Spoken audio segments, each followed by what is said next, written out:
নিউজিল্যান্ডের বিপক্ষে হেরে গিয়ে ছিটকে গেল চ্যাম্পিয়ন ট্রফি থেকে বাংলাদেশ দল, দিকে ছিটকে গেল পাকিস্তানও। আর এবার চ্যাম্পিয়ন ট্রফি থেকে ছিটকে গিয়ে সাকিবকে উদ্দেশ্য করে কি বললেন নাজমুল হাসান শান্ত।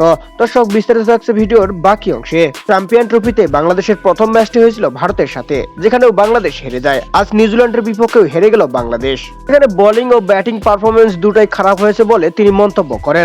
আজকে নিউজিল্যান্ডের বিপক্ষে হয়তো কিছু বেশি রান করতে পারলেই আমরা ম্যাচটা জিতে যেতে পারতাম, কিন্তু আমরা তা করতে পারিনি এবং আমাদের বোলিং লাইন আপও সেরকম ভালো করতে পারিনি, যার প্রভাবে আজ আমরা হেরে গেলাম। অপরদিকে এক সাংবাদিক নাজমুল হোসেন শান্তকে জিজ্ঞাসা করেন, এখানে যদি সাকিব থাকতো তাহলে কি ম্যাচটা আপনারা জিতে যেতেন?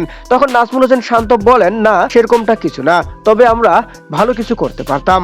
আমাদের ব্যাটিং ও বোলিং লাইন আপটা আরেকটু শক্তিশালী হতো। পরিশেষে এটাই বলতে চাই যে একটা প্লেয়ারকে বেস করে তো আর একটা দল জিতে না, তবে হ্যাঁ, দলের জন্য ভালো কিছু বয়ে আনতে পারে। তাই আমি বলবো সাকিব ভাই থাকলে এখানে আমরা বাড়তি কিছু সুবিধা পেতাম।